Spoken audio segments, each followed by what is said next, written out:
help me welcome Erin Mays, Kayleen Rosansky, and Julian McClooney. Awesome. Well, welcome everyone. It's so awkward that we can't hear any feedback, but we're really excited to be with you today. So I want to introduce myself. So my name is Kayleen Rosansky. I'm the Chief Visionary Officer at EBCO. So I'm here today with Julian McClooney. She comes from Newell Brands, so I'll let her introduce herself. Hi everybody. Very happy to be here today. I am Julian McClooney. I am the VP of Brand Management for Newell Brands, and I head up the kitchen business, which includes a lot of the brands you know and love, Rubbermaid, Calphalon, Mr. Coffee, Ball Jars, and the list goes on. But excited to be here. Thank you. So one of the things that we have really tried to figure out since I've joined the company, it's actually my 1-year anniversary today here at Newell. But one of the things that we very quickly realized was our innovation funnel over the next 3 to 5 years needed to really get supercharged. And as part of that, we really looked at what the macro trends were in the environment. And of course, everybody's lives have changed since after the pandemic and COVID. And people are staying at home. They are really capturing or getting content about what they're doing in the kitchen and the food they're eating from all different places. And so there's been a surge in people engaging in the kitchen, even more so than years past. They're going on social media. There's a ton of influencers out there who are food-based that are from all different cultures. They're discovering food products. They're discovering different ways to use appliances. They're getting hot new finds in all of the different kitchen appliances and tools that they're able to use. There's new trends that are hitting social media. Every 36 hours a new food trend hits.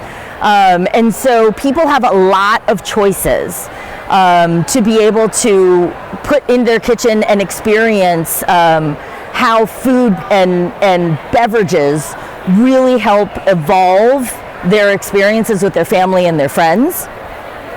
And so there was a ton of options out there in terms of how we were going to move our portfolio forward over the next few years.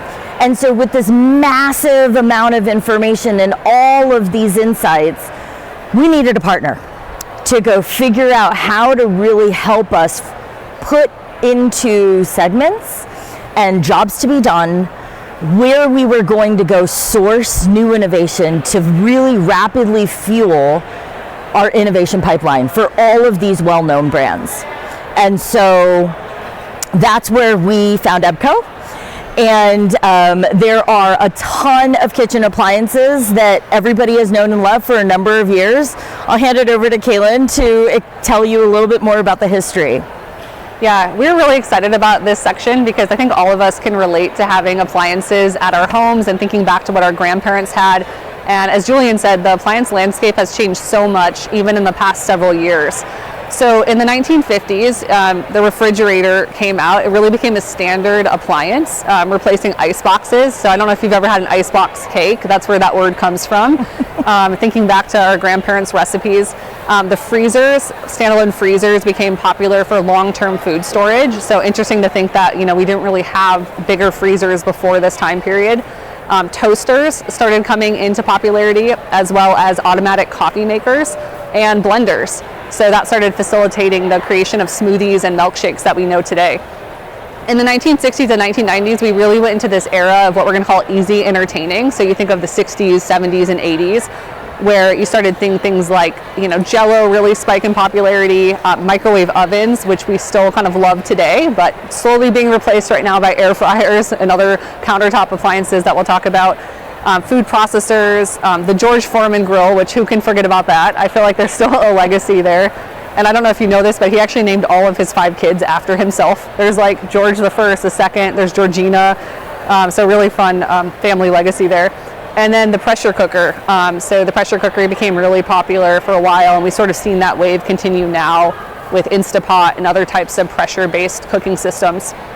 And then in today's evolution, and a lot of the work that we did with Julian and her team was really, where is this intersection coming now with technology and convenience?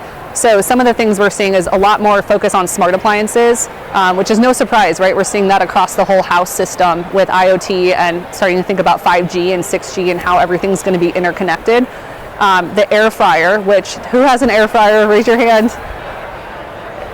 Pretty much everyone, right? It's like the top Amazon holiday gift now most years.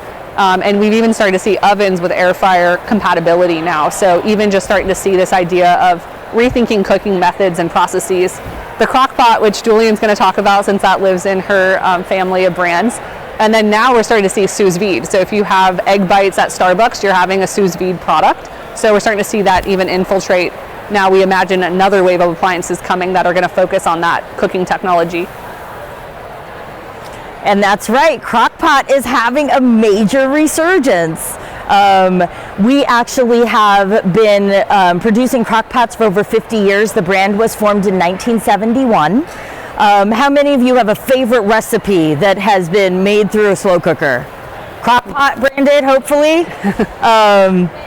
And so that comes out from a lot of comfort food, right? Your stews, your soups, passed down from generations. It really is very much an experience around family, and you really can't ignore a crock pot. Really helps with convenience, right? You chop up all your vegetables and all of your proteins and you throw it into the crock pot, you turn it on, walk away, you come home and your house just is filled with this amazing smell of beef stew, right? That is exactly why we believe, especially with all of the resurgence of hybrid work now, where people are going back to work, in some cases back to the office, they're spending more time at home, they're trying new recipes because they're seeing their favorite Instagram influencers really experiment with a product that they really know and love. And one of them, we actually just got a hit on Good Morning America not too long ago, but our lunch crock, which is something that you can take to work. And your food and your lunch is super warm and delicious by the time lunch comes around. And so different sizes and features that our crock pot is offering people really has helped the resurgence of this product. And so this really got us thinking, like, okay, if this is what's happening to a brand that people have known and loved, how do we continue to fuel that momentum, I would say, with new innovation? How do we think outside of what people know these brands to be? And so we started asking ourselves some questions. And so what are these traditional kitchen tools that they're using? And how do we get them to come back and look for more and new from brands they know and love? How can we as Newell start to anticipate what people may want in the future based on what we're seeing in the trend space? What are these trends that are disrupting the kitchen? How many of you are starting to hear about composts and things that you're trying to figure out, how do I help with the sustainability that I keep hearing about? And how do we really, as we start to ask ourselves these questions, how big is big, right? Because everything you go after, you're going to have to spend resources on. And so how do we find out how big that size of prize is going to be so we fully understand how much we want to invest in that and how deep we want to go? And so we started to have all of these questions. And so what we really identified is we really needed a partner to help us quantify what this means for us. What are the things that we want to execute right now? We want to go out and find a product that fills this exact need. And then what are the things that we really want to kind of simmer over, right? Things that are going to come into the market 3, 5, in some cases 10 years from now. What does that look like? And how do we put a plan forward so that when a portfolio like mine, which has 15 different globally known brands that plays in 26 different product categories, how do we go to a consumer and sell them a collection of product versus just sell you a coffee maker or an air fryer or a griddle? So you are going to help with that. Yeah, so one of the biggest things I get asked a lot, because we do trends and we're always looking ahead to the future, is, well, how do I know that this is a really big opportunity, or how do we know which one we should take advantage of? I think it's not often that clients say, we have no ideas, we can't think of anything. It's more of, how do we prioritize, or how do we go to leadership and be able to say, these are the spaces we're going into, the top 3, and here's why. And so in the past, this has been a more difficult qualitative question to answer, because you're looking at a lot of different metrics, and we're first trying to identify the what. So now we've come to a point where we're able to start to look at, how do we know a trend's exploding, maybe it's simmering, to use some food language there, food puns, or maybe it's fading, maybe it's something that's already past peak. Just today we were talking about how we feel like nitro coffee is past peak. So even though it's something you might have heard of, it might not be something that you want to spend the next 3 years developing a product against, if there's something else that's actually growing much faster and you could have more market share in. So one of the things that we've spent the last 2 years developing is our velocity sizing framework. And this is an example. It actually comes from our holiday card that we sent out, where we were looking at pop culture movements that were happening over this past year and what things were really exploding. And we thought this was a fun one to visualize it. I had to add Pokemon and Mario Brothers because I have 2 boys, and so those are and huge. Barbie. And Barbie. And Taylor Swift, which we're having friendship bracelets at our booth if you want a Taylor Swift bracelet. And of course, ChatGPT. I mean, who didn't talk about that last year? So really, we're really looking at, how do we start to understand the magnitude of something so that we can start to visually help our brains prioritize and process what we should be taking action on, versus feeling inundated with a ton of signals and a ton of inspiration. So how we do it at EBCO is we have a process called fractal thinking. So on the left, this map looks very much like how your brain actually processes information, and sort of the trees and like roots within your brain of how you would think about a topic if you were going to study something like, the future of appliances. So we start to map out, what are all the dig spaces, all the white spaces that we're going to explore, to be able to start to look at where there's new product innovation happening, where are people making investments in this space, how are consumers changing their cooking behaviors. We just talked a lot about countertop appliances. That was one of our huge insights of this project, is a lot more people are doing countertop cooking than they are using their big ovens or their bigger, larger appliances now. So we start mapping all of those out, which could include hypotheses that the client team has. It could be adjacency mapping. What are close-in categories to the kitchen? But then what are some ones that are maybe a tier or 2 degree out from there? And we start to use that thinking to start to mine all of the signals that we want to look for, so that we can organize those into themes. And then based on the findings of that, we start developing our trend framework. So this includes our opportunity spaces that we're going to look at. So it's really important here to include drivers and growth signals. So how are we reinforcing this main theme? Because it's not just about one example. If we're going to say air fryer and countertop cooking, we need to have a bigger idea of like why that's happening and sort of where it's going next, and maybe some of the behaviors that are contributing to that. Then we start to look at, what are those unmet needs that are evolving from that? So why are people doing this behavior in the first place? And then what are kind of thought starters for how we could actualize this? And I know, Julian, you had a good point that how this maps to jobs to be done. Yeah, I mean, it was really, really helpful, because you could actually see visually, and EBCO loves color. If you go to their booth, it's all filled with variations of rainbows in a very tasteful way. It was really easy to be able to say, yes, these are the things that we need to go do. And then the team then created these pillars, where they started to pull all of these jobs to be done into very simple, easy to understand segments that we then could really laser focus in and say, this is what we want to go charge after, because of all of the data and the work, the size of prize, the size of the trend, and our opportunity to go win in that space relative to competitors. Awesome. So that's the qualitative view, and kind of the strategic part to be able to contextualize what are the opportunity spaces, which we can then start to now feed into social listening. So I think one of the big mistakes is starting with social listening, where you're going to get a bunch of really diluted information. Like if you've ever seen, my favorite example is I did a word cloud for future of hair care on social listening, and it came back with shampoo and conditioner. I'm like, great, like 2 products that have been around forever and like I already knew about. So it's really us being able to identify first a lot of these micro trends and the changes we're seeing contextually. We can then go size those, and there might be different ways to describe some of those things. Like even the countertop example idea, there's probably 10 ways we could describe that behavior, or different key associations that we could then start to do social listening to understand how are people engaging in this space. and I wouldn't even call that a category, maybe it's small appliances, but there's sort of other filters we'd want to study related to that. So we can study now relative emotion, so how much passion is associated with things like air frying and cooking at home and using your countertop in a new way. What's the breadth of engagement that we're seeing related to that topic? So how is it expanding out into new use cases? And then also the relative size of discussion volume. So what's the size that's really accelerating the space? So, and getting even more tactical, we can then start to measure what the momentum of that micro trend is and what that market penetration is to really determine the velocity. So part of this is really understanding, for a lot of our clients, they want to know, is the momentum going up? And how, if we have 10 potential micro trends, which one is going to be the largest one that we want to take action on? And I think that's always been the question, right? Because as Julian said, you only have so much time and resources, and also so much time in a role, right? I think like the average time in a role now is under 3 years. So what kind of impact are you really going to have? I mean, you might have an opportunity to do 2 or 3 projects potentially before you're moving on. So what kind of impact are you going to be able to have in terms of the product portfolio or the service portfolio? And I think that's a really important question to ask yourself when you're thinking about how do we prioritize what we're going to go after.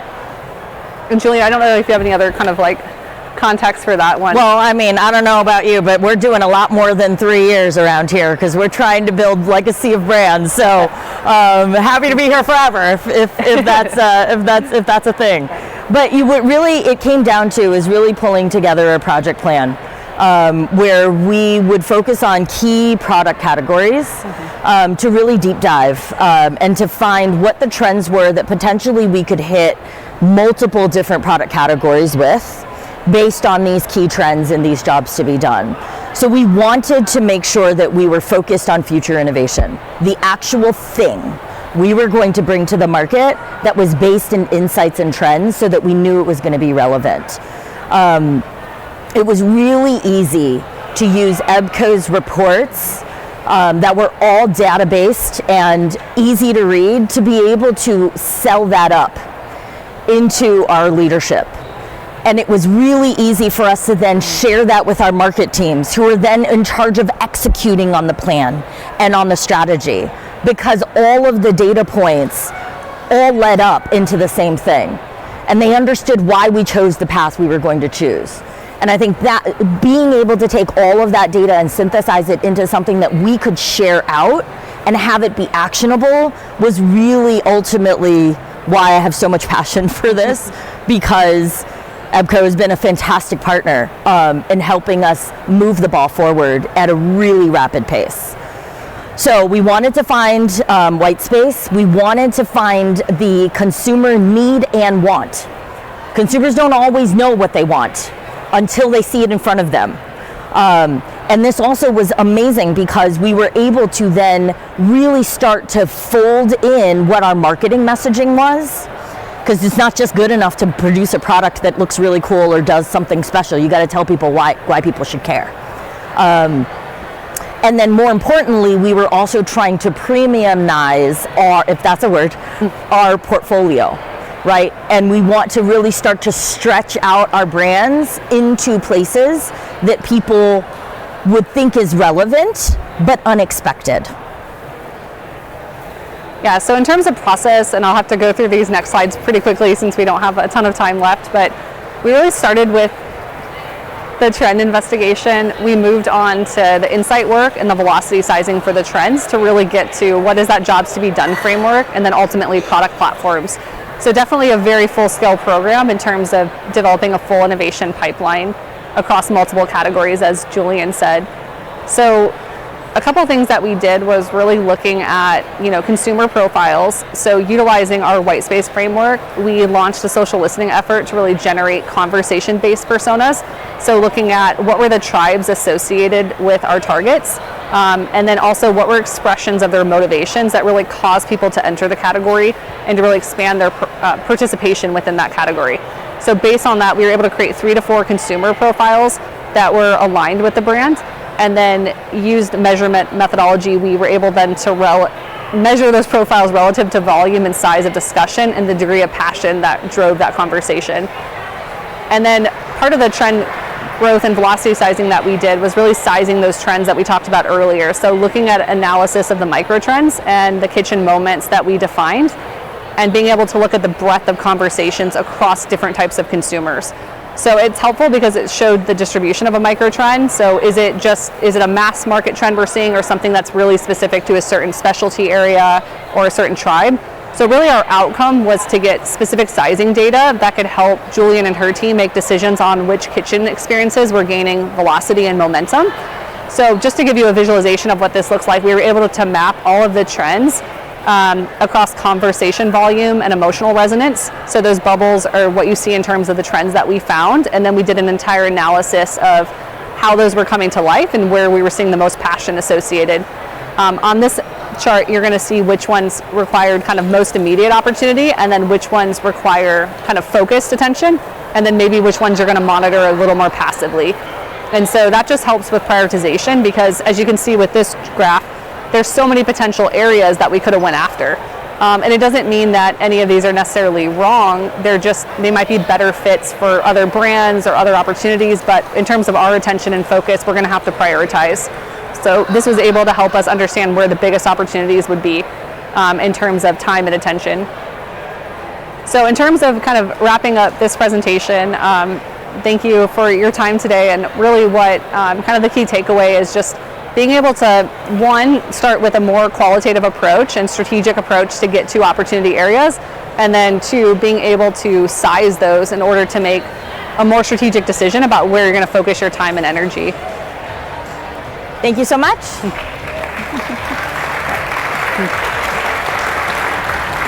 All right.